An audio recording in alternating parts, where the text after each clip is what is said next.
It's time for Who Watch, Time and Relative Blackness in Space.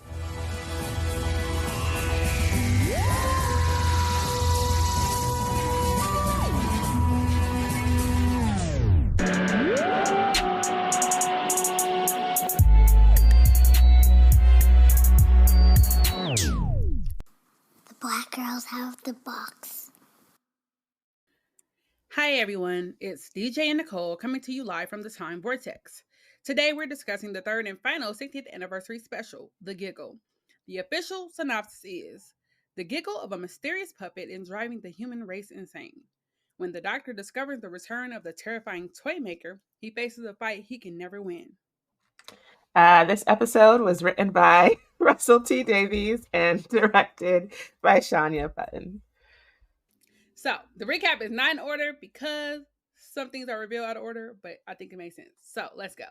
The toy maker, who was played by Neil Patrick Harris, sells Stooky Bill, which is a little puppet, little doll that looks kind of like Slappy if you're into the Goosebumps universe, to the man who apparently invented TV or maybe moving picture. It's very unclear. It said moving pictures, but I think moving pictures, I don't know. He invented TV in 1925. They used the doll to prove that moving pictures work, but you know, it's very hot under that camera, so that doll is on fire. So the doll is still burning, and somehow that image gets stuck on all screens, any and all screens, not even just TV screens, phone screens, computer screens, big screens on the wall at the airport, all the screens. So this thing is in this for, since 1925, just in there having him a cackle, just having a little cackle. A giggle. Just a good little cackle, okay? Okay, he is stuck on all screens forever. So the frequency of the doll's laugh, the titular giggle, is gotten people going crazy. They out here. The gag is, he made everybody think that they are right. And in our current age of social media and having like discourse and opinions, everybody being right is it's not great. Because a lot of people are not right. So it's a lot of chaos. People fighting. Everybody think they're right. Which is hilarious as a commentary. So the Doc and Donna go back to 1925 to figure out what's going on. They get caught up in the toy maker's little play dimension, which is like a weird, never-ending hallway with doors. And they go in and out of these doors to different rooms. The Doctor finds like the assistant who bought the doll. He's a marionette. Very disrespectful because he's also like a man of color, and it's also notable because earlier in the episode when he goes to buy the doll, the toy maker with his little German accent, which I think is an extra je ne sais quoi on top of it, is like, you're probably used to tropical climates. And I'm like, oh no, they're not doing that today. So I think it all, it's not cute. The accent was also intentionally bad, though. That's what I'm going with. I think he was supposed to very much like playing on I think he's playing on the trope of like what you would expect of like a German person probably to say to a Blackish person in 1925. I don't know, but it was all things I noted. So he's a marionette because he lost his game. Because the toy maker apparently just be inviting people in there to play games and they all lose, and then he does something shady to him. Donna goes into a room by her good lonesome, and she hears like it's little bars, it's a little soliloquy, I'm like, okay, yes, give us a rhyme. But it's the doll, it's Suki, what's her name? Stooky Sue. And she's like, they took my husband, they set him on fire, me and the kids be crying, but also they are dolls, like wooden dolls, right? Even the names sound like a problem. Like, I don't have anything to prove that, but I feel like y'all gotta say in a slur. Yeah, there's something going on, and I'm not going to. I felt like I don't want to do the research on it. Right? No, I'm not going to look into it. But so it was like Stooky Sue. She was like, "Oh, me and the kids been crying." Meanwhile, these are like wooden dolls. The little baby versions of the dolls are descending on Donna. Terrifying. It's giving horror. It's giving the whole thing. And Donna's like, they jump her. I'm like, oh my goodness, this is very specific. It's giving Tales from the Hood. And if you know, you know. The people who know know exactly what I'm talking about. But the people who don't are not. But yeah, but what's funny about Donna is she's not the one. So she go ahead, she gets Stooky Sue up out of here. She's like, drop the rhyme on her. Period. She thought, I can rhyme too. Okay. Only does she stomp this doll out, she goes to the kids like, and what? That's my favorite part about it. She literally is like to be I will fight children. Like, let's not. She said it in the first episode. She said to kids, y'all dad naming my child. I will fight y'all. You lucky my daughter is holding me back. She's like, I will fight a child. So she said, to be clear, to reiterate the point, I will fight children. I don't care if you're a dog. I don't care if you're a human. I don't care if you're from Mars. You're getting hands will be thrown. So I love that because she was not playing. Oh, they like, we're going to go ahead and back up. You got it, man. You got it. So that's what happened there. When they finally, because they had got separated, by the way. When they finally get back together, the toy maker's doing his whole little song and dance. He's over here like, oh, just all the greatest hits of the Doctor's Misery is Amy. Like, he shows Amy, who, you know, died. And the doctor's like, oh, but she died of old age, which is, you know, technically true. And that's why I don't find Amy Pond's story that sad, personally. Oh, that's all right then. Like, well, that's all right then. And then it's like, Clara, he's like, oh, Clara gets killed by a bird. He was like, oh, but she's living in the last second of her life. He's like, oh, well, that's all right then. Then Bill, he's like, damn, Bill gets killed by Cyberman, which technically ain't true. She got killed by a random ass blue dude with a gun. But you know what? I ain't gonna hold you.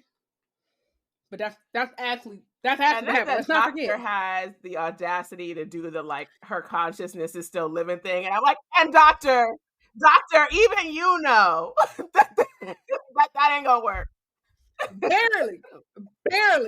She went off the face with an oil slick. We will never let y'all have this one. You're not letting it go. Okay. I'm with the toy maker on that one. Call him the F out. I'm like, nah, I don't know. That one you ain't getting. The other ones, I'm gonna let you have. This one, we're not gonna let you have this one. You're gonna have to stew in this one. You're gonna have to marinate in this one. We ain't letting you have this one. But yeah, so then like the flux, which I felt like that's just a mic drop at that point because so many things occurred. Right? Like, cause mind you, was like the doctor though. It's like everybody, the doctor still is like technically, because like the doctor is not at fault, but it also happens because of the doctor in a way. Like, so you do have that, and of course the doctor gonna hold that. And I was just like, damn, you hate to see it. Like, got a point. They got a point is being made. So they play a game of cards. They're like, we're gonna keep it simple. We gonna do like, we just gonna cut, you know, whoever gets the higher number win or whatever the situation is. Donna's like, no, he gonna cheat. Like, them are his cards. And I'm like, Donna, thank you. Let's be serious. And the doctor's like, no, what did he do? Don't cheat. I said, baby, let me tell you something. Yes, he does. But whatever. The doctor lost. Like, he definitely does. This whole dimension is a cheat. But whatever. He definitely does. But the toy maker wins. And the doctor is like, wait a minute, though, because I won the last time. So we are even. So you ain't technically won. We on the same footing. So the toy maker's like, okay, we're going to do best out of 3. See you in 2023. And I'm like, oh, he finna cause problems. Oh, my goodness. Mind you, he already in 2023. Skipping around, dancing around in the chaos. That's already happened. So he already was ready for the shenanigans. Whatever. So they go back out. They go to 2023. And they go to unit. He like, this man's finna come. It's finna be problem. Of course, this man is already here. He comes out. Okay, this is where they showed their budget. They said, "Oh, baby, that licensing budget, music budget, they got music license. They got actors on actors on actors. They got that spice up your life." And I was laughing because literally I run in my nose like, "Oh, they paid for this license. And they gonna play this whole song." And they they did the whole. They definitely did like pretty much the whole song. Whole little number. He danced with everybody, throwing them around. I'm like, don't do that. Let's do less. Throwing all the people around, that's crazy. Don't be throwing these ladies around like that. That's wild. Don't do that. But then he go out and like start messing around with that little laser, the laser beam that they use to like take out a South Korean satellite. I have comments on the laser beam, but we gonna get there. I just thought it was hilarious on multiple. See what I'm talking about? Because I be wanting. But he go out there. He go out there, cause problems. Then the doctor like, what are we doing? And we supposed to be playing the game. He like, I don't want to play with you, this version of you. I already played with 2 different versions of you. I'm going to play with the 3rd version of you. Get the laser beam, laser him up. Laser up the doctor, that is. Laser up 14. He's getting no buzz. We like, oh, this is going to be a regeneration situation. Then the doctor start, he like, oh, here it go. It's going to happen. We getting the whole of the juice, and his face returns. We like, damn, they just ain't gonna give us this new doctor. This is crazy. It's starting to get out of hand. Is what I loved it though for that like split moment. I was like, what commentary is being made? I was like, y'all are getting out of hand with this. I was just like, they playing with me because they know who I'm here for. They like, I love David Tennant, but you know I'm here, so stop playing in my face. Oh, no. But I liked it as a story. At that point, I was like, okay, that's cute, but like, where's my boy? But then he was like, pool, and I'm like, okay, pool, what is this? Like, don't fart or nothing. Like, please, let's not do nothing wild like that. Literally so funny. So like when he started pulling, I was like, ah! I was gagged. I said, not this, whatever this is. What is this? I'm like, okay, this is some new stuff going on, which it is. And he was like, come on, push. Like, I just like, 15 comes out and it's just like so well perfect. Like, so perfect. And that whole little moment is just, it's just funny, but it's also like, they like the balance of like it being very emotional because it's like, this is a new doctor, but then you also like confused. It's a lot happening. But I personally love it.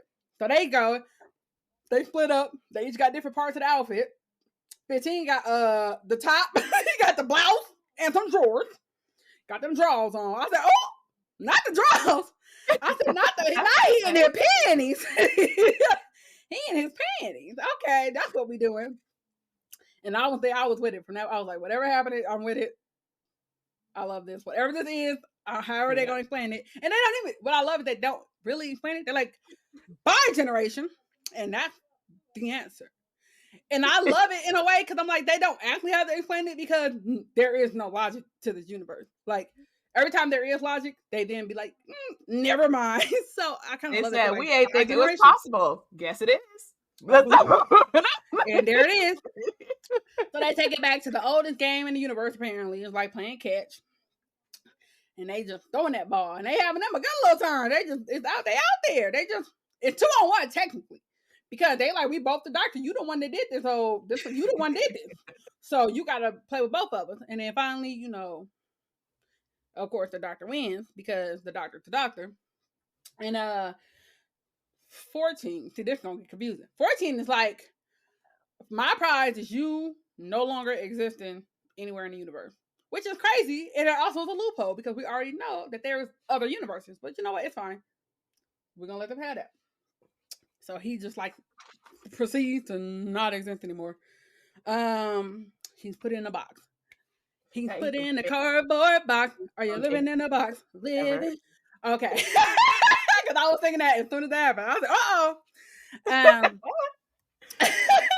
so then we obviously are like dealing with the situation of like, there's 2 doctors here right now. Like, what's going on? 15 is already zip and ready to go. 15 is like, all right, period. And 14 like, wait, what's gonna happen? And both of us like, we can't both be out in the space in them streets. And he's like, wait a minute, hold up, not too much on that though, because technically by generation we are not like, we can do whatever we want because they just make these rules up today.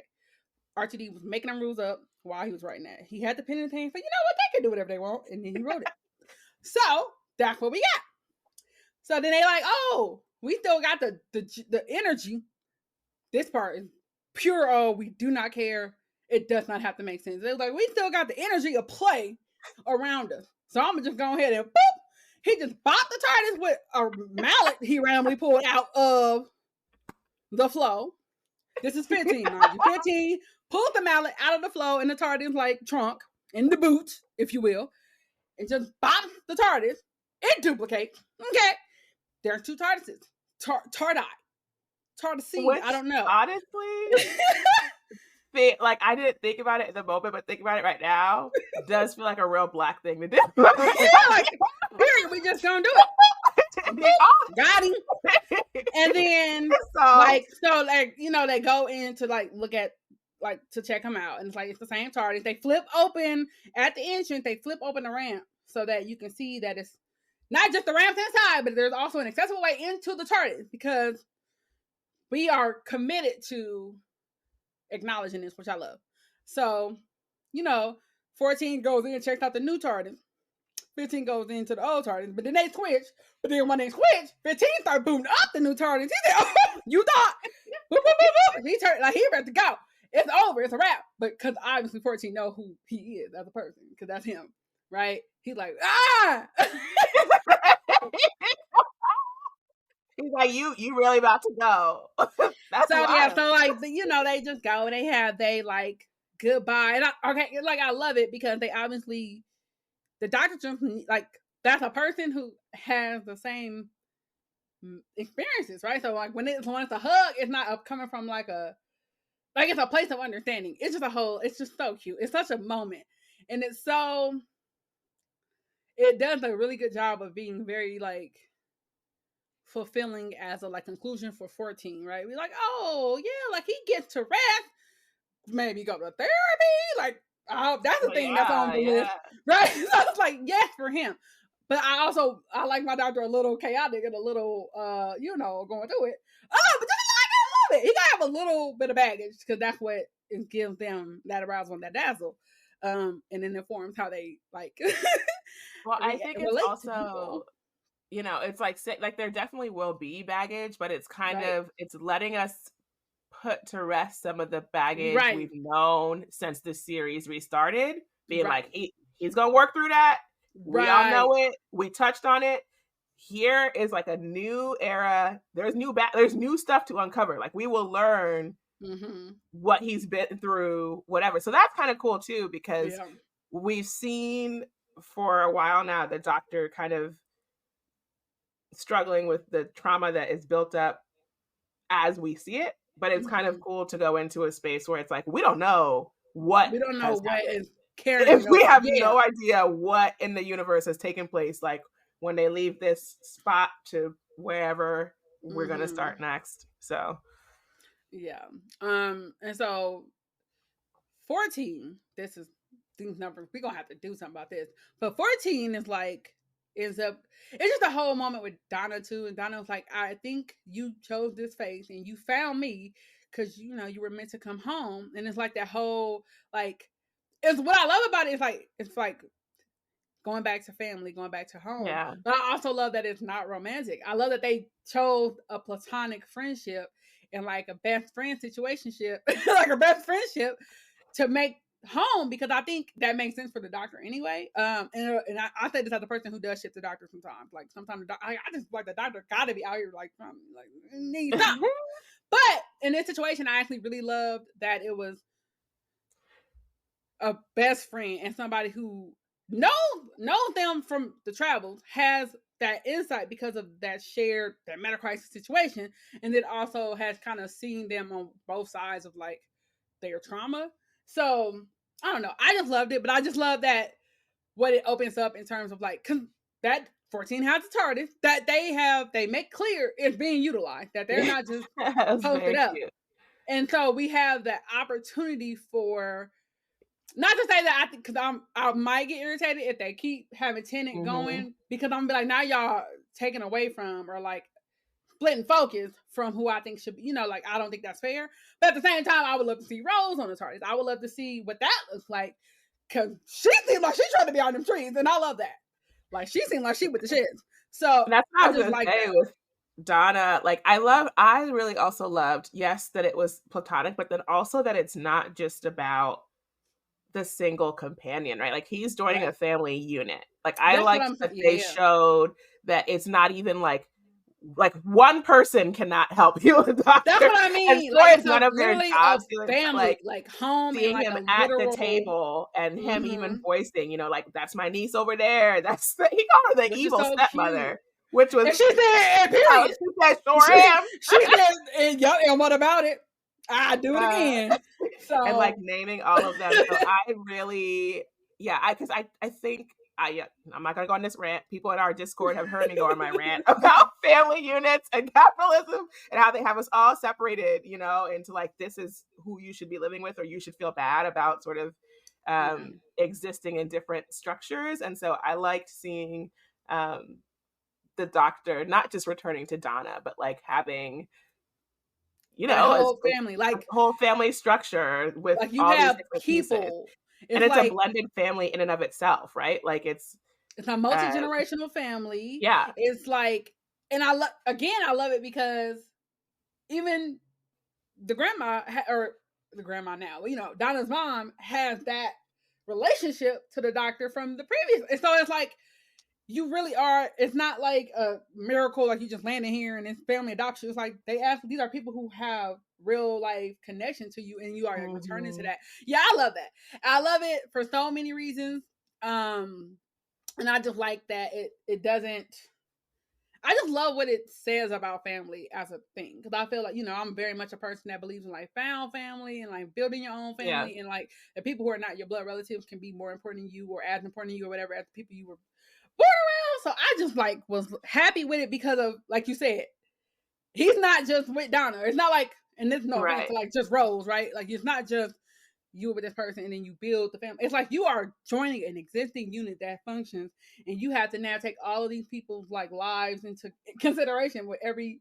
And I love that, because that is so opposite of the version of the Doctor we, mind you, 10. I don't want to go. 10 doesn't want to go. 10 is having a cry. 10 is like, baby, please don't take me. 14 is like, Alonzi, deuces, we out of here, got a blast.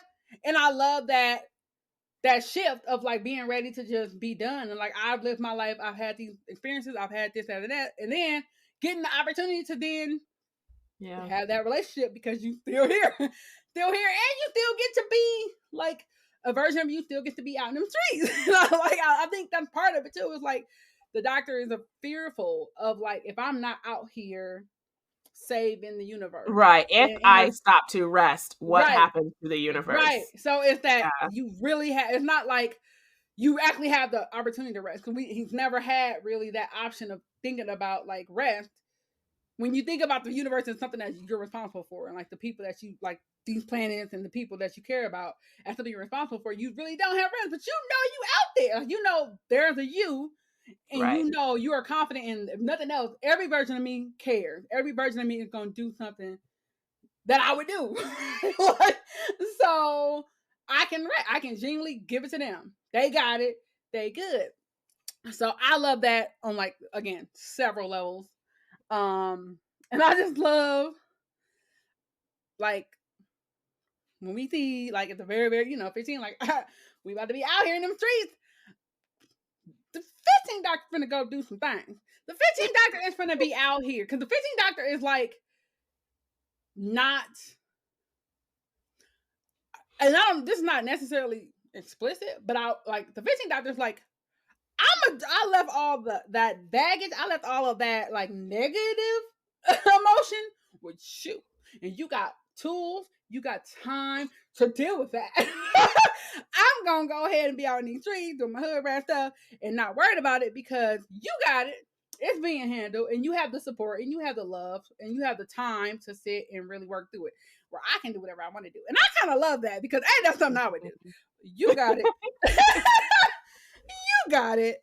So I kind of, like you said before, it's like we do not know, or we are not going into the next era, next phase of this character with the same framework, because we don't know how much they are taking from their previous life. They might have been like, you know what, I pretend I do not see, and they starting brand new. They might not acknowledge nothing, which might be upsetting for people, but also would be great, because it's like that was the old me. New phone, who this? I like that we don't know, and we have no clue about that. So yeah, that was the episode. It was a lot, but it was, I don't know. For me, it was like a lot, but not really. Like, I loved it. It was a good. It was fun. I liked how it did what it did.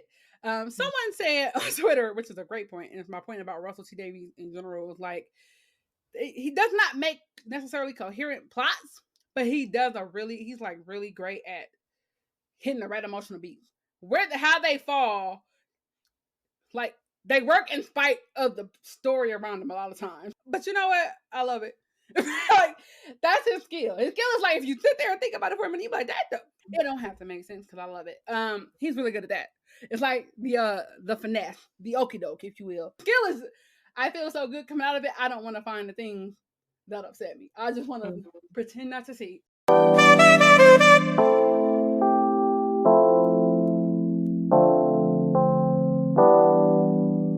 Who Watch, Time in Relative Blackness in Space is brought to you by Black Nurse Create, a collective providing content through the lens of critical and creative fandom. Want to dive even deeper into Doctor Who with us? Become a BNC baddie at patreon.com/Black Nerds Create, and you'll get bonus content from TARBIS and all other Black Nerds Create collective projects. Scared of commitment? That's cool. You can drop us a one-time TARBIS tip at blacknerdscreate.com/support. You can learn more about us, explore our content, and connect with our community at blacknerdscreate.com.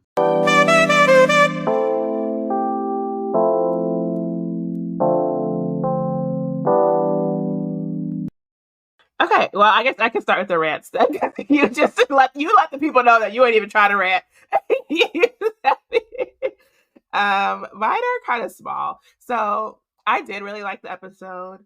It was like an emotional roller coaster, in like a good way. But I did feel like it was rushed. I wish that we had gotten more time with like everything that was happening. So we brought back these characters, both the toy maker and Mel, right? Like we brought back an old companion. We bring back the toy maker. These characters that have like this deep history in the universe. We introduced a new generation, and we don't get a lot of time with any of them. I guess Mel does come back at the end to like have, you know, the meal with Donna and 14 and the family. So that is nice. But it literally felt like this episode could have been unpacked into its own season, like its own kind of short season, like Flux.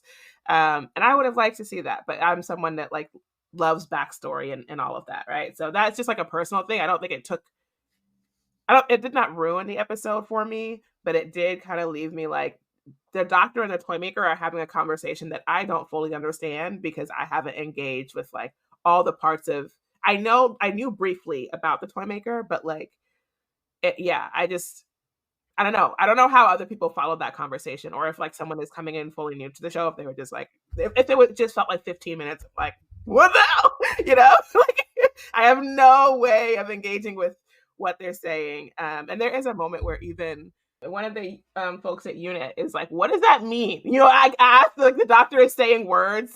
She's like, I don't know what you're saying. And he's like, listen, you won't understand it. So yeah, I won't keep rambling on it, but yeah, I felt rushed. I feel like it could have been a 2-parter even with like a little more time with the toy maker, and then maybe a little more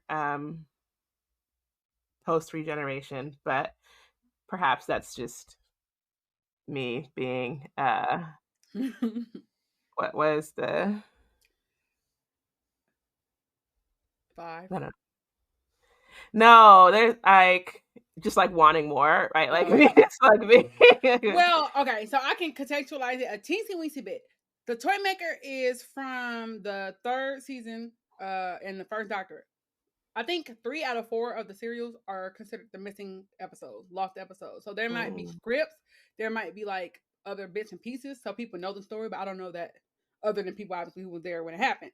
It's not well known, so I don't think they were expecting people to necessarily need to call it back. It was mainly just like, this is somebody we've met in the universe before, and I think personally I felt like the breakdown of what happened was enough for me. I was like, yeah, that makes sense. But that's how my mind is. So that's one thing. I think it was one of those things like it's a callback to a classic villain, but it's also a villain I don't think that they would have expected everybody to have experience with. So it's probably written from a point of view of not like being aware of it. So I felt like come back since then though, like like in other seasons.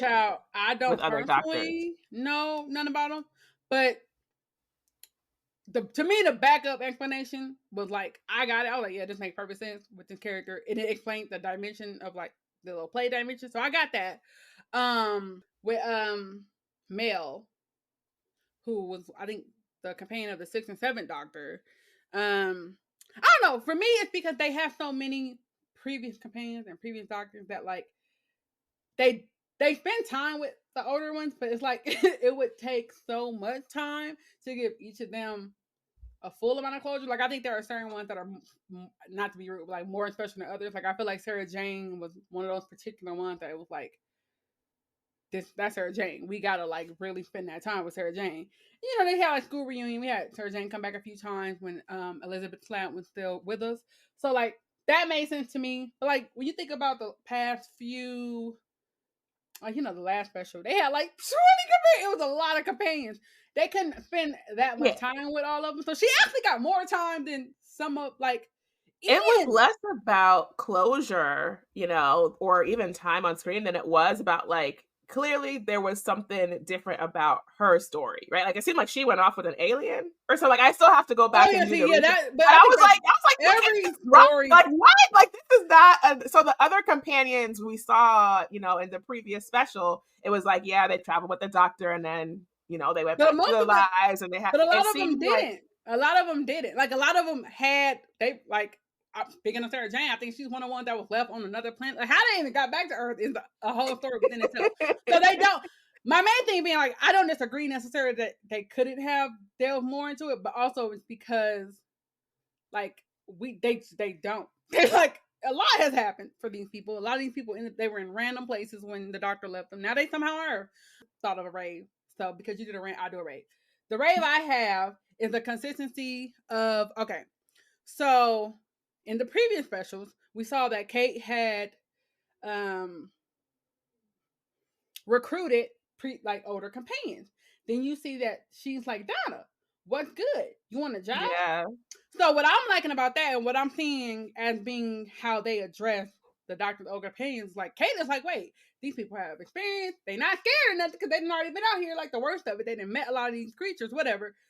Just I don't have to do no onboarding, just on the paper start working. Like Donna was already on the clock. Like you know what I mean? So I liked how they give us a way to engage with previous companions without it having to be a whole cause like even with this one, I loved actually the subtlety of like, oh hey, bam, what's good? Like you good?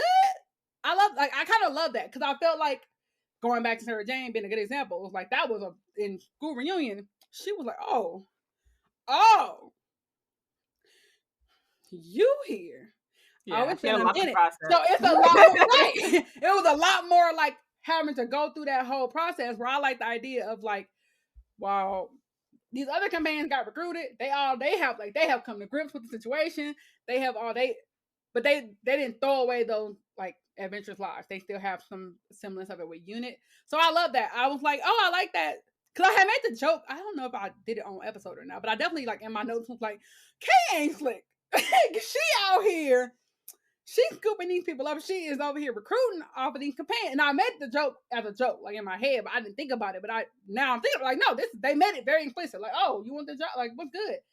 And I'm like, oh, I love that because again, it gives us a connection to any of the previous companions can return without there having to be fanfare. Because I think that ends up sometimes being like, oh, it's a cameo of this person, and then it ends up being about that. And it's like, I just like the idea they can pop in and out, and it doesn't have to be a whole ordeal every time. Because then that means those actors that want to be a part of it can be. We can see them again, and it doesn't have to always be tied to a major event, and it doesn't have to be this major thing for the doctor being like presented with somebody that they left somewhere, right? Like it's not like, oh, I saw you was over on that other planet and I dipped. Like it ain't gotta be a thing. They are well adjusted. They doing their job. They may have a little fisticuffs. They might have something to say to the doctor, which they be like, oh, which I love. I love that they got a little attitude about it, but they also over it. They're like, I'm chilling. I work for Unit. I'm out here beat bop booping. But it's also just like casual. Like I'm gonna talk my mess because I get a chance to because I don't get to see the doctor. I'm gonna talk this mess, but they not like harboring the hate or whatever or like the disappointment. They get to like experience all the fun stuff of being a Unit, whatever. I presume I don't know what Unit like, but I like to assume that they have like some people that get to go out and have fun. Then the more military like Rhythm Nation version of it. It's I'm sorry, my brain is on something. You are today. Everywhere today. Very in the best way, but I just want to hear. No, I had this thought earlier. I'm like, I'm in a very black, like a very Afro. When I talked about the dolls, and I said it's from Tales from the Hood, that is extremely black. It's not even like elevated. It's not like Jordan Peele. It's like it's Tales from the Hood. I can only say that. But that's where my mind went. So I've been in a place all day of that. And then we obviously get shooty and it's like, oh my goodness. Now he's giving the energy. And I was like, oh, thank God. And I'm not explaining it. I can't explain it. You can't. It can't be explained. It can Nope. only be experienced.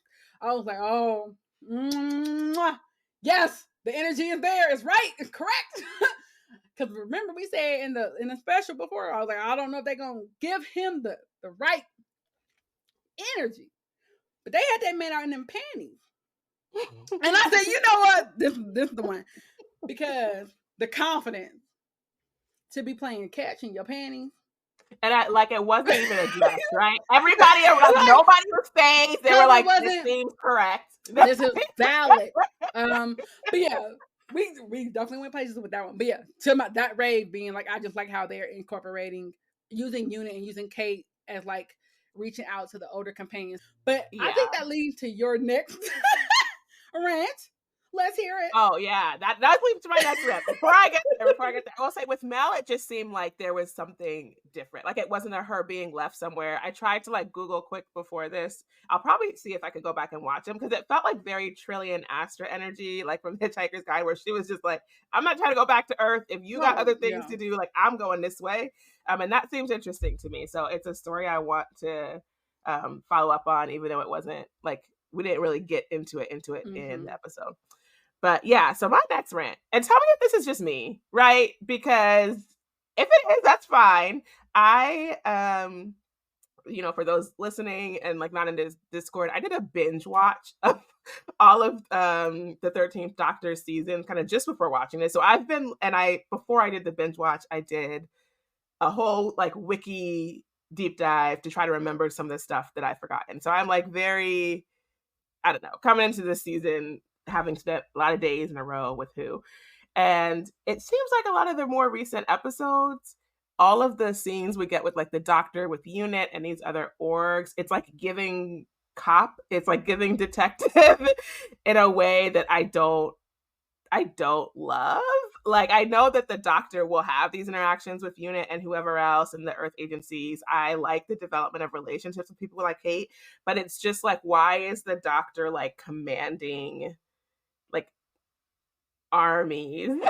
You're right. Or why does it? And I know there's this weird thing throughout the series of sort of like the Doctor, being like a conflict resolver for Earth, or sometimes speaking for Earth. That's never really like cemented, but like is accepted at different times. But yeah, there's a whole thing in the episode where Kate is like, shooting down this North Korean satellite could be a problem, but so we're waiting for permission, and the Doctor's like, I give the permission. Baby, I said, sir, who are you? Like, who the fuck are you? What? Now look,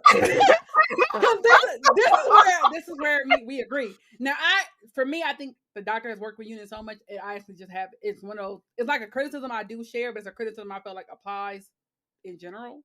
So it didn't stand out to me on this episode, except for the fact that he's like, you have my permission. Now, what are they going to hello? Is it just me that it's gotten worse though? Like I feel like they do it more. Like, what is the conversation that they have with the South Koreans? No, the Doctor. Oh, sorry, it was South Korea. Yeah, like what? Hello, South Korea. The Doctor.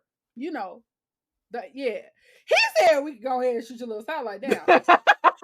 I mean, imagine that conversation. Like, I just don't think that's gonna work. I don't think that's gonna fly unless he take the badge and go straight over to them. Like, I'll let them shoot that down because it was a little global situation. Even then, I'm like, who is this man? Attending UN meetings? Like, are you? I just don't understand. See, this is one times I was like, I'm gonna have to ask questions about this universe, because now I'm like, I understand Unit like as a global bodies or like governmental bodies acknowledge that it exists, but to what extent is this like you said, it's a UN? Who is all a part of or in the like? Do everybody know who the Doctor is? Like, is that like one of the things that you get sworn in as president? You learn about the Doctor. You learn like what do you learn? Like, so like how much just saying the Doctor said I could do it count? Because I feel like that you're gonna start. You about to start a war right quick. Like you just about to start a quick little war. Because that's not gonna fly, but we also don't know. Because mind you, at some point, Unit wasn't existing. Because they was like, it was the 13th season. She's like, they don't exist, and they do not. I don't recall it being addressed how they returned to existence. I can't remember. I think they explained it. I want to say they explained it, but I don't remember. Oh, in this However, episode, he's like, "Oh, y'all out here now." He's like, "I remember when this was secret." right? We Because got they out here, to- mind you, off topic. This is Avengers Tower. They got the whole. I'm like, y'all got that budget after the damn fool, and I'm not gonna. We ain't gonna. But I'm just like, why is the doctor heading the Avengers? I don't want that. I want the doctor to be doing his own stuff over here, occasional interaction with the government, but not like running the government. I feel like he's been doing that. It just was less. It was less of a chain of command looking thing. Like, I think he's always softly been doing it. Like as we saw with in like it's the cementing in the chain of command. That's kind of the first season where it's like he's just sneaking up in there like, oh yeah, you know, because he don't want them to know he in their business. He's like, Mickey, get into the unit satellite, which Mickey does. And we're like, fine, he knows how to hack into unit. This is great, and this makes sense because RTD loves sense.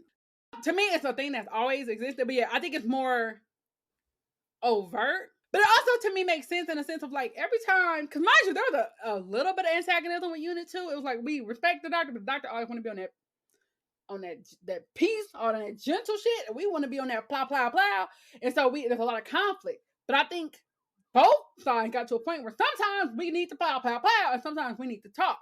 And because they came to that, like, there are spaces for both of those, we can work with the doctor and take his lead when it's time to talk, and then when it's not time to talk, we got this laser beam ready to go. And it's like I can't fault it, but yeah, I think it's more overt. But I also think it's because the way they evolve Unit, like on screen, like how we see it under Kate is definitely different than how we saw it under other people, like under her father. It was extremely like militaristic and extremely like, we coming in 10 minutes with the guns. If you can resolve it in them 10 minutes, we'll let you have it. Like, we'll definitely let you have it. But baby, we pulling up with the Hummers and we about to light it up. I guess it's just like agencies don't stop being militaristic. I don't think it don't. We like the people in charge, so that is just don't. That's what I'm saying. It's not. I think it's literally the doctor. It's very much Avengers. You're right. It's that energy of that like they're going to be a military. They gonna move in a military way. So I'm gonna let them do that when that's necessary, and I'm gonna step in, and then they gonna follow him because they're like, he only step in when the talking is involved. When it comes to the plow, he let us to it. That's how I read it, but I think it's a valid criticism, though. It is true. He's low-key a space fed, but like generally, because he's generally working from the perspective of like the oppressed person, like, I mean, he's still operating on like a deciding judge, jury, execution type situation, like low-key. That's a different kind of we've gone from vigilante to like commander-in-chief, which is like, I want to go back to the behavior hasn't changed much, right? The actual behavior hasn't changed much, but the formalization of it. If you ask my unit, like, do y'all take orders from the doctor? They're like, unless they tell us not to. That would probably be the answer, because they're like, yeah, I guess. No, yeah, it's a fair point, and it's also a thing that I think has just, this is one of those battles I'm gonna choose not to have. Because I think about it so much, and I try so hard not to think about it. Not in this case, but like in general, I'm like, he is really moving. He is a space. He like be running around, like being very authoritative. He don't go through like the legal procedure. Like, I'm just saying, there is a little bit, like, luckily from our perspective as the audience, and generally we're seeing it from the perspective of the people he is like liberating or whatnot. But I am a devil's advocate person. Like, I just always like to think about, like, if I'm the other person in this scenario, we did get the moment when 13 was like in jail and like walking past all the other like billing people that the doctor had like locked up, and it was like, like the doctor can't. Everybody, somebody's villain. Like everybody, somebody's the doctor villain. was not safe in that prison, child. Right. So yeah, it's like, yeah, it's one of those things. Like, I agree. They also make units seem more docile now than they were in older variations. Because again, before they was like, I know you're the doctor, but we got AK, so I will say the like flying of the TARDIS under the helicopter took me out for some reason. It was just so funny. I don't know. I was like a very small, like I just think it's always fun when they like tow the yeah. TARDIS. Cause I also like in my head, I'm also like, I feel like it would be like he could just move it. The mass would be insane, but they do it all because the TARDIS don't want to listen. TARDIS like, I'm not going up in there. That's fair. TARDIS is gonna go. TARDIS gonna dip. So they have to get the TARDIS and drop them off a unit because the TARDIS got a blast and gonna be out of here. The TARDIS don't want to play with this. Which I love. I love that it's just like whatever. It's just I like how they play with, just like these visual things that we like associate with like action and like spy movies and like right. Yeah. It's so random, but yeah, it's not necessary. The TARDIS technically can just park in unit. I don't know why they always park in the middle of the tree and then the unit gotta pick them up and drop them off. Anyway, this happens. This is not the first time. TARDIS stop being like you wasting their gas. Just park in the damn place like you know where you're going. Yeah, that's one of them ones. That's one of them ones that I think like truly, genuinely, it needs to be like we need to have a sit down like conversation. Like, and it's one of the things that we have to have like intention about. Because like I think about it a lot. I'm like, yeah, it's a lot of cop behavior. It's a lot of it's a lot of that happening. But because of the fact, like you said, the perspective of the like just because you like them doesn't make it not what it is, right? So I think the same about the Doctor, but I keep it to myself. I was like, we've all accepted this cop in our life, this space cop, space fed, but I'll just let it rock. Like, the cop I like, so it's the cop that brings food to the cookout. It's the cop that dances with the kids. No, not playing basketball. It's the cop that knows your name, you know what I mean? Oh, gosh. I hope I slightly ruined this for several people, because it's funny to me. I'm good at compartmentalization, so I'm gonna say this, and then it's gonna be gone. It's gonna be locked back in the little box where it's been, and I'm gonna be fine. But other people gonna watch it. Myself, whatever this is. No, I'm just saying in general, like this whole conversation. I think people gonna be like, "Damn, why would you say that?" And they gonna have to live with it, but I won't, because I'm gonna forget as soon as we end this here recording. We were back to raves. Oh yeah, that was just another quick rave again about. I just like consistency of like, or follow through of like little tidbits and stuff. Just like, like the Doctor says, I cast Saw at the end of the universe. Like, he played the game. That was like a gamble. It was a game. He played that game. He opened the door for the Toymaker to come into our universe. And I like that they like follow through with that. And just in general, I like the nature of acknowledgement of previous things, that I'm including all of the acknowledgement, because I feel like this is one of my criticisms of the Moffat era, and because that's when we had like the 50th. I felt like it was so congratulatory of its own self, of its own era. Like, Moffat's story congratulated Moffat on Moffat, right? Like, it felt like the 10th Doctor was there because he's a fan favorite, but it still felt like it was only acknowledging that previous era because that's the era that the 10th Doctor was in, if that makes sense. But like, the story didn't feel like it belonged to the whole of Doctor Who. It felt like it belonged to the 10th and 11th Doctor. Whereas this feels like it is acknowledging every version of Who, at least in the new Who series, right? It feels like it's acknowledging all the Doctors that came even before then. Right, that's what I'm saying. It feels like it's actually acknowledging the past. But I like that it's acknowledging the recent past. Like, again, in every episode, I believe they've mentioned Flux. They've mentioned, so we know that RTD is not saying that didn't happen. What? Right. Flux? What's that? So I love that. I love that because my biggest thing is like the Timeless Child arc opens up this universe in such a like insane way. It doesn't take away from anything that happened in the past, but it lets you reimagine it completely. Mm-hmm. And I'm like, I just hope he doesn't be like, that was a lie that the Master told. Boop, boop, boop, boop, boop. No, he's like, no, the Flux happened. All that happened. That very much occurred, and we are feeling away about it. I love that. I love the consistency of like, I'm acknowledging the story. Now, again, how much he takes from that, because remind you, 15th, they got up, deuces, I'm out of here. But yeah, but even just like acknowledging Amy and Clara and Bill, which is my favorite era. And it's like, these are companions that existed, that the Doctor cared about, that they form this story as well. this doctor, and then like 14 in this specific case, is not just reeling from what just happened, right? They're not just reeling from flux. They have been rolling over from one kind of tragedy to another. They lost this person, they lost that person, they lost that person. These have been back to back to back to back for them. And then all this is happening, and they have not stopped since, right? So I just love that. Like, I don't like the feeling of like things are not important, like they didn't matter. And with this, it's like, even if we don't come back to it again, it mattered. It was important. It was a part of the story that the doctor has and is holding within them that they now have to process or live with or deal with or whatever. So that's my rave. Yeah, and it kind of connects to my next one, which is just like, so Nick already mentioned the ramps, so making the TARDIS making it wheelchair accessible, period. It was not before.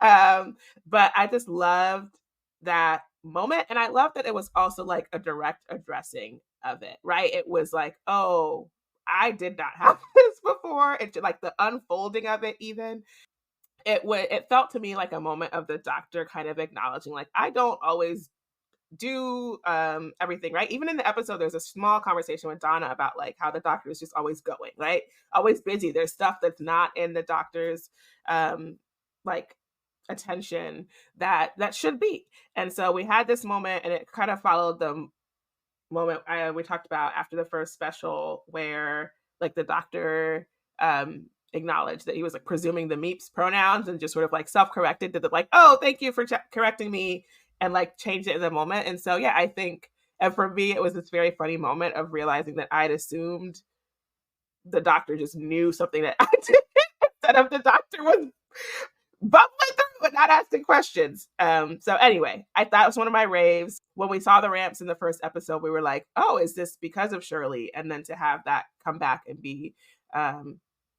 it's not just because of Shirley, but to sort of have that be like, this is the staple now, this is what the TARDIS is now, was very, very cool. I don't know if there will be more things like that. It's curious, like it makes me wonder what other questions they're asking, you know, as like writers, the team, like what else are they considering about what could be done differently, what stories and people we might be bringing in, all of that. So yeah, and like piggybacking off of that, and I think Talia made the point, and I had the same thought while watching, that I love that we see Shirley in the chair, but then at a point she is able to stand up, right? She's standing up, and it's like everybody who has a wheelchair is not quote stuck in a wheelchair. There are a lot of different reasons why a person needs mobility devices, right? And that doesn't necessarily mean that they have a lack of ability to do something. It might just be, it could be anything. So I just love that they were not like scared to show that, like, just because she needs this doesn't mean that, like, you know what I mean? Like, I don't know how to explain it. I just love that they showed the different ways that it's not even like the different ways disabilities show up, because there are things that we think of, like, obviously a wheelchair is a very visible disability, and you think a person using a wheelchair probably can't do X, Y, Z. But I kind of love that they show, like, yeah, actually it's not that simple. It's not cut and dry. There are reasons why people use wheelchairs. There are reasons why people use canes. And that's a line between, honestly, able-bodied and disabled is like, there is almost no line. The line is age. The line is like the weather. Anything could make that difference. And I don't know. I just kind of like that there was a small thing of like, we see both of those. Like, this character is not just this thing, right? And then I like that, like when Kate is, because we forgot to mention the bands. They have bands that make it where are not affected by the brainwave things. But when Kate takes off the band, baby, Kate goes off. Okay, Kate is like, oh, all of the isms. It was a lot. Turn up. And like, so it's one of those things where earlier in the episode, Kate, like, I've seen you stand up. So it's like, you know how, because again, that is a thing.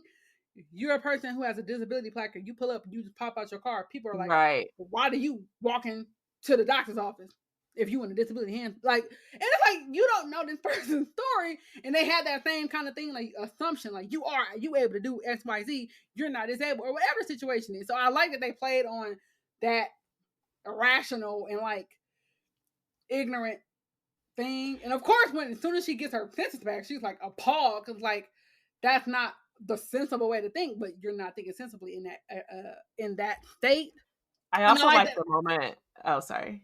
No, girl, I was just saying I like that she didn't forget what she said when she put the band back on. Like I like that they didn't erase it. Like who said that? I don't know nothing about. I love that she would have to live with or like sit with the fact that like there is a part of her that came from. Yes, that's what I was going to say. I liked the moment with the toy maker when he was like, I just want to be clear that like the Giggle brought this out, but y'all had this in there. Like you cannot just blame the Giggle. Y'all be out here hating each other, thinking all kinds of things, like right. And so yeah, at that it is directly connected with that. I like that she remembered what she said, that she had to like, you know, acknowledge it and apologize for that, and just having the toy maker be like, yeah, I am playing games here, but also humanity. Right, like I'm using your humanity. That's why he was so intrigued about like, because at some point the doctor was like, come with me because we can have us a ball. And it's one of those things where like the toy maker's like, wait a minute now, wait, you might be cooking. And thought about like, no, ain't nobody right. He's like, nah, do it like this nowhere else. You make a compelling argument, but have you seen these people? Like they are just like they just have everything. They have all the emotions, they have all of the fear, they have all the anxiety, they have all the everything. And like, of course, because like when you're watching that, nothing is surprising. You're like, of course, this is what we would do if that turned up, right? Like it's not shock. I'm like, yep, it's actually less violent. This was America, that would look different. This is a good time for this show not to take place in America. This is a great time for this show to not be... They said, don't even look over there. There's frankly nothing left to see. Just nothing, right? Like, depending on where you are in the country, it's just nothing left. I hate to say it. And I think that's been an overarching thing about, like, and maybe it's interesting because I feel like the first RTD era was very humanity hopeful. Like, humans are, and I think this is still that. It's still that, but it's very much more level, more acknowledgement of like, y'all are great, but y'all also ain't shit. And like sometimes the ain't shit really like takes it. But y'all usually come back. Y'all usually find a way to make it make sense. But like, whereas I think earlier Doctor was a little more into like humanity. Y'all get it together. Y'all got good hearts. Now he like, some of y'all ain't really giving what need to be gave, but there's enough of y'all that are that I still love you. But yeah, I think I like the, you know me, I'm a little bit of a cynic. I kind of like the cynicism of the Doctor, like especially with regards to humans. I think that naivete got irritating at a point. I'm like, baby, you know what we gonna do. Please don't do it. Like, just get it together. You know what we gonna do. Like, yeah, you know your Donna, you know your people gonna show up and show out. But you also know the rest of them are gonna act a damn fool. Please move accordingly. It was funny because after the toy maker said it, it looked like the Doctor didn't even have a rebuttal. He was like, what can you do? Right. Let's just go ahead and play this game. The Doctor basically says the whole thing. He's like, y'all are insane. Like, y'all are mean. Y'all be doing this, that, and the other. Like, the Doctor said it. So the Doctor's like, I do not have blinders on. So let's just assume the worst and then hope for the best. Let's do that. So I do like the slight cynicism of this variation. Even though, like, 15 is giving much more, like, I'm going to see what they about. It's like, the energy is very much like, we're just going to see. Which I love. And goes into our, like, the biggest, I guess, rave of all. Like, Yes. The rave you're here for. Yes. The 15th Doctor, okay, is everything. It's everything. And it's like, I just like, I be screeching. I be here having me a screech. I do not care. I just have it. And then sometimes my mama come in like, what's going on? I'm like, girl, I'm just go. Because you not gonna know because you ain't in it like I'm in it. So get out of here. No, but like, I was just so, it was like multiple levels of excitement. Because I was excited. Like, I thought when they were split, I was like, whatever this is going to be something. But I was just kind of excited that like they both could exist. Because also, again, I think about things in terms of what it means in a broader sense of like, because also in my head, I'm like, we still have the fugitive. Like, there are multiple Doctors and TARDISes. And that, I guess, is always true because they move through time and space. But it's like that we know canonically that they are existing in the same space, probably in the same universe, having just a laugh. And I like the idea of it. Just in general. Well, and there's a moment, kind of early mid in the episode when the Doctor and Donna are talking, and she does mention the glimpses of, his life that she's seen and like the pain that she sees him in. And she's just like, you've been staggering alone. Mm-hmm. And so when they, after they beat the toy maker or whatever, and they hug each other, like the thought that just occurred to me was just like, he's not staggering alone anymore. Yeah, he's like giving himself this hug. And then obviously, of course, 14 got to double down on that and like have time with Donna's family. But yeah, it was this, I think it was so well done. It's the levels, like you said. It was like the level of what was happening on the screen. I think what it could say about kind of caring for ourselves and healing ourselves. The excitement of the actors, like you could see how hyped they were about the moment. Their hugs felt like genuine and authentic, and like everybody is excited for this new era and this new Doctor. So yeah, I also thought, this is going backwards a little bit, I also thought it was great how, because we know like Donna was like, oh, you're skinny or whatever. I kind of like that they addressed the fact that Tennant has aged by, because it's the same face that is clearly a much older and like, and I like that they made it seem like you done been through some shit. Of course you don't look exactly the same, right? And I like that it's like kind of explicit, like, of course this version of this Doctor has been through a lot, even since the last time we saw this face. So I just like that that's kind of, they're not just being like, yeah, this is the same one. Like, don't worry about the fact that he's not identical. Like, yeah, he done been through some shit. He's tired. Okay, he haggard. He needs a rest. I don't know. I just like that point. But yeah, going back to the rave, the excitement of the actors is, I think, my favorite thing about this pocket of episodes. Because David obviously is like obsessed with. They're having so much fun. You could tell. Like, and there's just that thing where like people look like they're having fun, and that just exudes from David Tennant. And then of course you put him against Captain Tate. They already in and out of these characters just go together. They mess with each other. So they have great chemistry, and they both having fun on the show. They seem like they genuinely enjoy the story that they're telling. So they like in it. And then you have Shuti, and it's like, you just know that they hype. You can tell that they are so, like, it almost looks like they don't know the script, like, in a way. They are that excited to like for it to happen that it actually reads like a genuine surprise. Like, oh my God, you, like, I love it. Because they genuinely just feel like they are experiencing that moment as we're seeing it. And look, we know production, they probably did that 20 times. But it just felt like they were both in that moment. So it was amazing to watch just as a scene.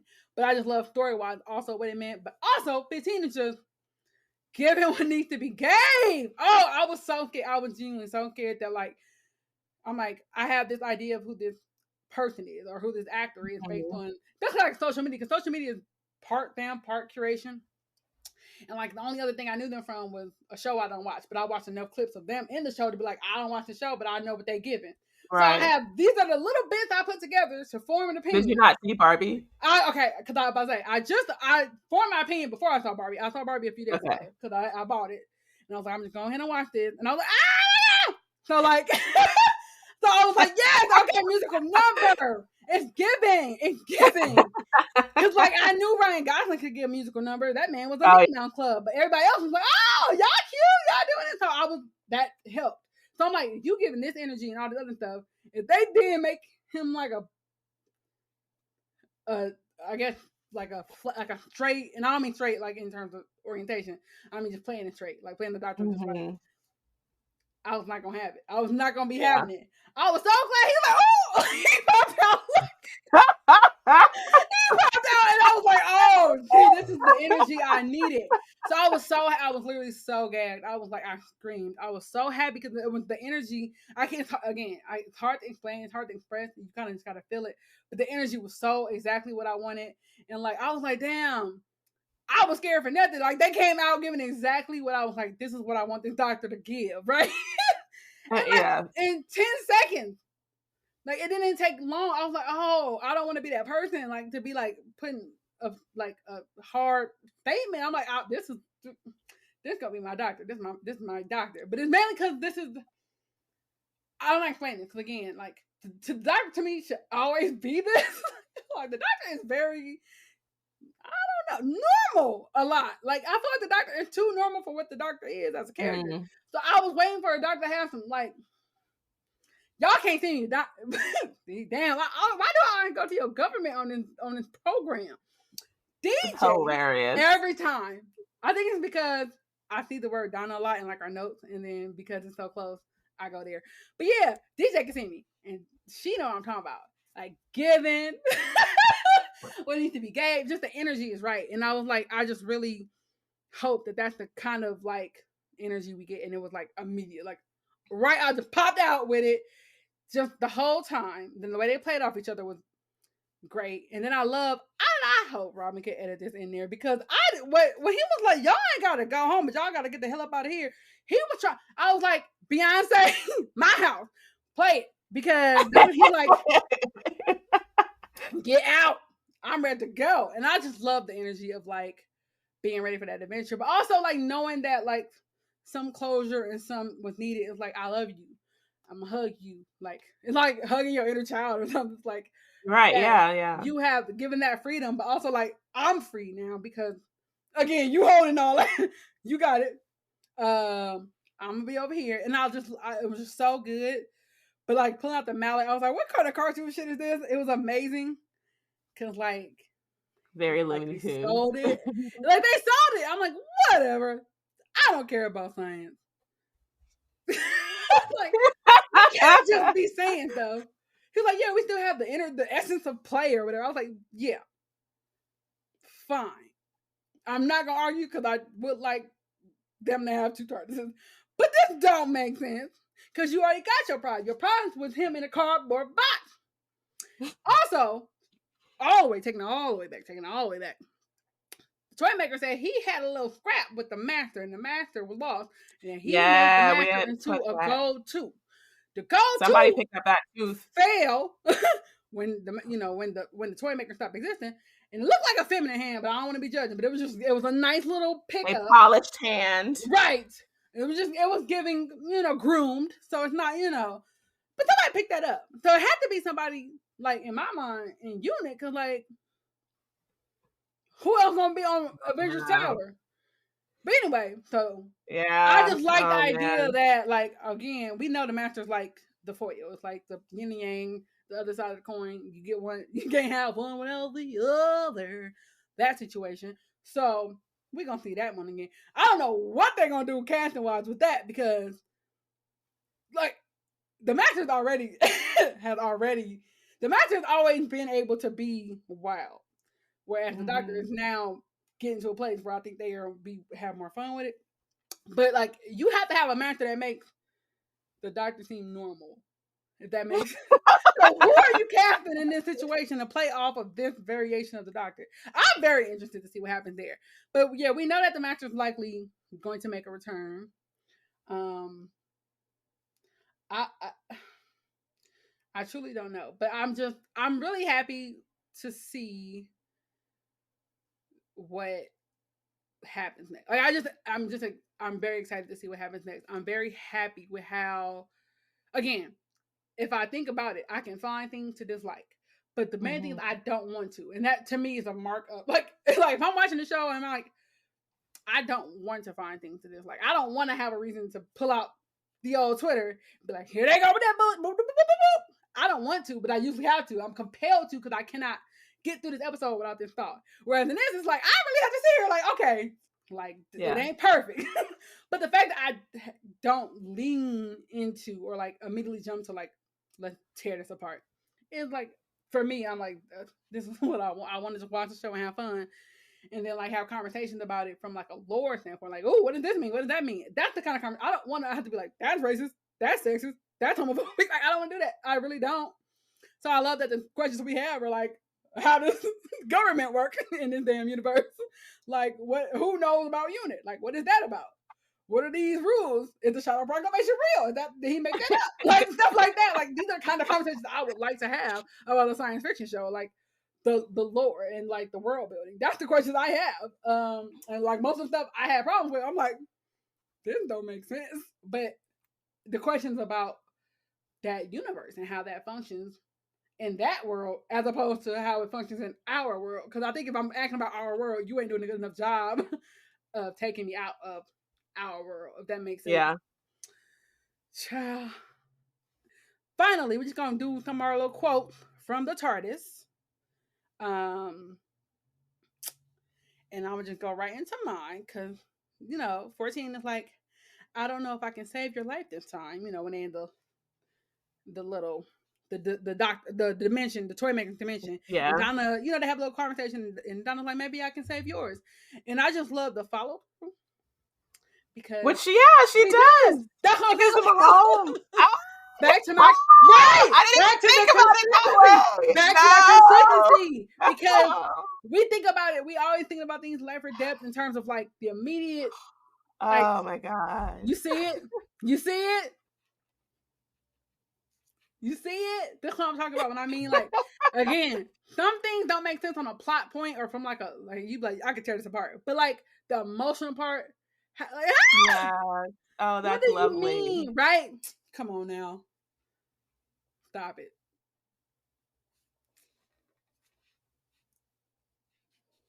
Why did you do this to me? I done made it through the episode composed. I was in the consistency of just like these little moments of like, because she does. Yeah. And it's not, don't even do this. I'm not the one.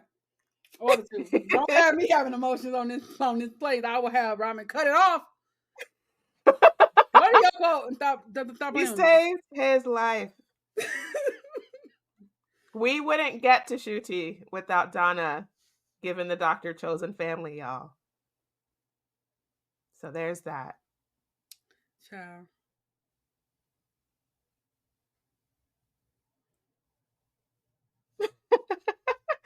I also had a quote from like the time in the Toymaker dimension with Donna, where again she's like she's encouraging the doctor kind of throughout this whole thing because the doctor is spiraling. The doctor is just like, going through. I am tired.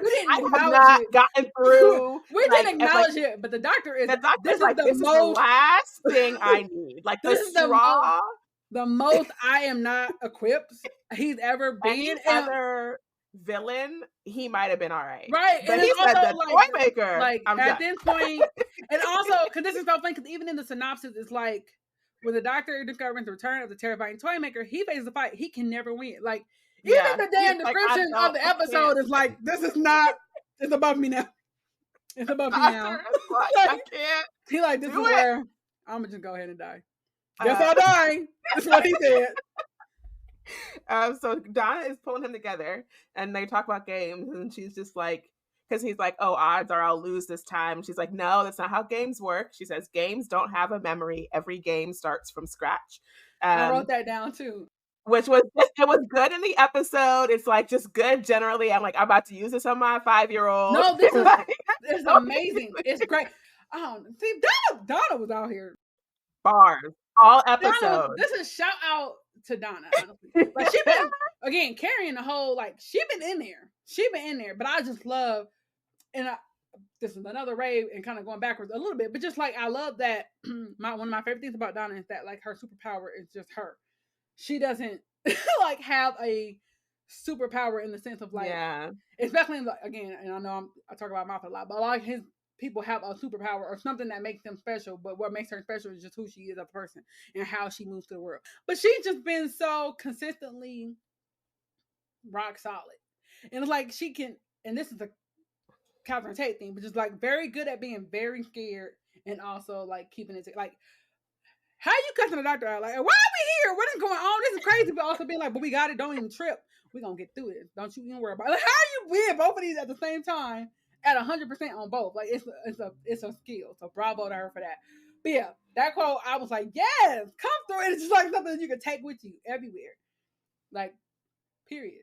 Definitely use it on the kids. Like, games don't have no name. Yeah. No, ma'am. Yesterday's game is not today's game. Okay. Nerdy parenting. I'm gonna make right. That's my idea. Nobody steal it. I'm writing a book. And I just so for like 14 also just he was talking to Unit, I believe, and just saying like there's order and there's chaos and then there's play. And I just kind of love that. It's like that secret third thing. It's like there are things that are just beyond explanation. There are things that don't make sense. But that is a part of our universe the same way everything else is. I don't know. I just love that. I thought that was cute. It wasn't deep, but it was one of the things that I was like, yes! Because I don't know how to explain this, especially in your life. I feel like in our lives is the best way to describe this. Like, yeah, there's order, there's chaos. And then like sometimes you just vibe it out. It wasn't deep, but hearing you say it just now also just reminded me of like us being like Rex will be like, you play too much, right? Like we called on this third secret thing. No, that's what I'm saying. That's what I think. I think that's what it read for me. It's just like how we make everything can be funny, and we get a lot of humor out of trauma, right? So it is. It's like it's dead ass serious, right? This is happening, but also it's funny. Like I can make a joke out of it. I don't know. So that was, I guess, what I took from it. It's very like, you're right. And it's something to remember. It's something to keep locked in there. Okay. When there's no sense, that's because they playing. Right. Just games. Just playing around. And then another one I did with Donna, which is like, I just thought it was a funny little conversation. She's like, hilarious. I literally wrote Donna is wildin'. She said, do you come in a range of colors? And the doctor's like, yes. What I love about this, because it's funny, especially in the moment, because like he pops out of him. So it's not like, it's like, oh, wow. But also, I like what it says to the audience. Yeah. Like, there is no one way for the doctor to look. There's no one color. In case y'all ain't figured it out yet. Right. In case we haven't been explicitly clear. Right. So it's one of those things that kind of go back to the first episode, but better. Because the first episode was wilding. They was making too many points, too hard, to the point where we were confused. This one was like, yes, the doctor comes in different colors. Very simple. Very point blank period. But also it was done in a funny way. Because like, both of them are there. We see the juxtaposition of those two versions of the doctor. She's like, oh, okay. Yeah, and you know, Donna likes a black man. So look at me, look at that. So you know she was like, damn. Y'all can't see me, but DJ. Oh my God. Now you picturing me like you picturing Donna's husband like, oh thank God it wasn't. Right. So I was just like in my head, I'm like, oh Donna's like we know that Donna likes a little chocolate.